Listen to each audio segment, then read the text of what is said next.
Good morning, friends. Today's my topic is assisted techniques in atrial septal defect device deployment. Why does one need an assisted technique for deployment? The common situations where we use some sort of an assistance is a patient with a large atrial septal defect, or in some particular patient where you don't get a proper alignment between the interatrial septal defect and the device being deployed. This quite commonly happens in a patient with floppy margins or in a patient who has a small left atrium. Small left atriums can happen in a patient with a large dilated coronary sinus or a small child who would require a large device. So we have several techniques to counter all these difficult problems. So these are the particular subsets where device deployment is quite difficult. A child who has deficient superior or posterior margins or who has more than one margin deficiency would pose a particular problem. This is an example of a standard device deployment. This is a small child with a large defect. As you can see, we have yanked this device into the plane of the septum and we are able to deploy it successfully. This can be done in vast majority of children with good margins.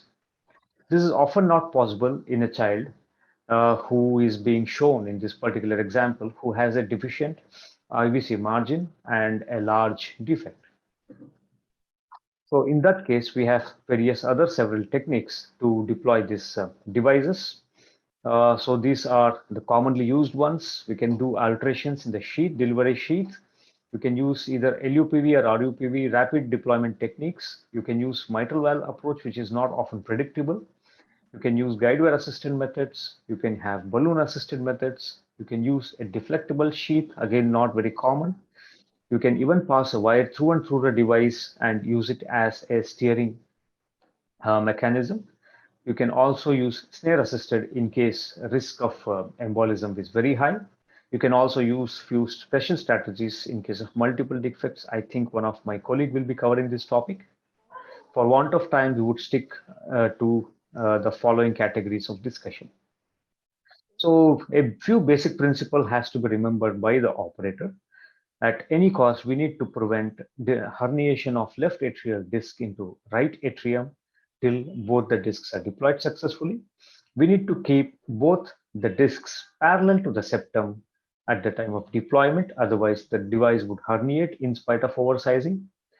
Most important key would be to assess all the margins by echo even before release to prevent a complication of embolism. So I talked about sheet modifications. What are they? So I've shown you example of two sheets. There's a Mullin sheet on the left and there's a LifeTech sheet on the right. You can see the shape of the sheets are different. You can use this advantage and deploy your devices by just changing the company of the sheet, or even sometimes using a reusing the sheets or using the sheets of a different company. Alternatively, you can even cut the sheet. Okay, so if you can cut the sheet at an angle like this, then your angle of deployment also would change. So this is a device with an uncut sheet, whereas this is a device with a cut sheet. You can see the advantage that we get by angulation of this device. That would be sometimes sufficient to deploy the device successfully. This is one of the deflectable sheets from LifeTech. It's called as a Fustar sheet.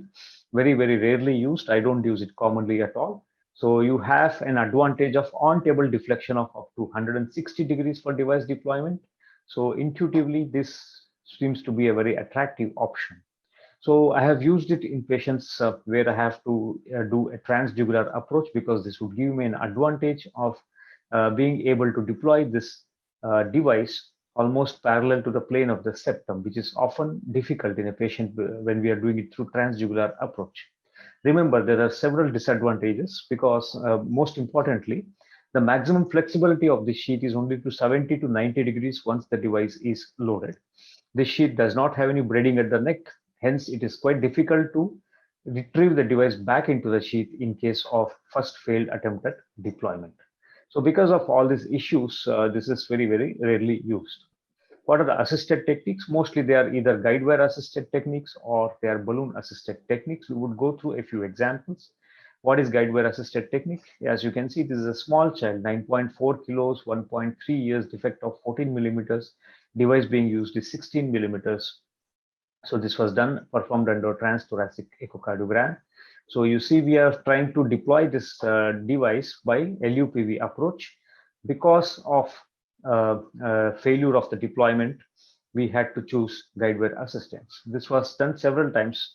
This, what you saw, was a left upper pulmonary vein approach. We also have tried right upper pulmonary vein approach. Of course, we have attempted already the rapid deployment technique approach. This is a guide wire assisted techniques. The guide wire is in the left upper pulmonary vein. The device is being deployed. You can see the device uses this guide wire as an assistant and gets deployed across the interatrial septal defect successfully. This was one of the successful deployments. Another child, 6 years, 16 kilos, 20 millimeters ASD and 24 millimeter device is being used here. So again, left upper pulmonary vein, we have parked the guide wire here and we are deploying the device. You can see the device takes the support of this guide wire beautifully. This guide wire does not allow the device to easily herniate out of the left atrium. And again, we have a successful deployment here. Again, a small child, 4.9 years and 14 kilos, has a large defect. This is one of the successful deployment technique. Here you can see the device does not form very well in this child for some reason, but still we are able to push both the discs into the left atrium and deploy this device successfully. Okay, so this is not possible in absence of a guide wire. It is sometimes it is unsuccessful, the guide wire assistant technique. Here what you see, I'll show you what went wrong also. We have fused left upper pulmonary vein for the guide wire and right upper pulmonary vein for the device. So you see that the device does not open fully. Probably the part of the device is open in the right upper pulmonary vein and the superior margin is already herniated into the right atrium. To counter this problem, what we did is we have deployed this device a little bit lower in the left atrium. Still, there is not much space for the device to open. I have opened the device a little bit better, pushed the device, formed the left atrial disc. I have torqued the device a little bit towards the left, and I have taken the assistance of this guide wire. Now I'm deploying it. Okay, so here also it's because of the guide wire that we are able to deploy this device well.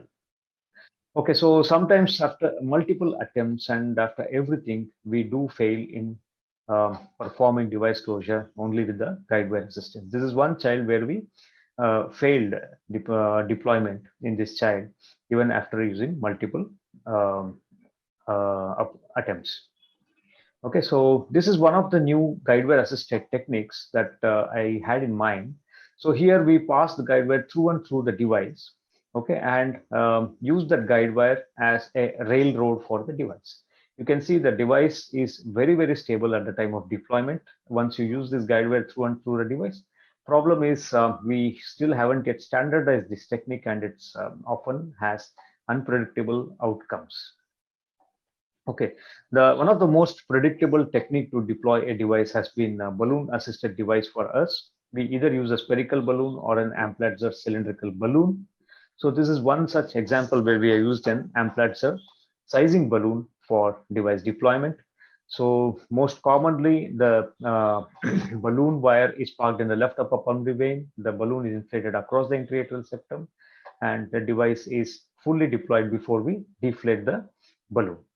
Okay, so the advantage is that most of the devices can be deployed using balloon assisted techniques. This was a successful deployment. Another example of a 42-year-old gentleman with a large ASD. So here you can see that we have deployed this successfully using balloon assistance.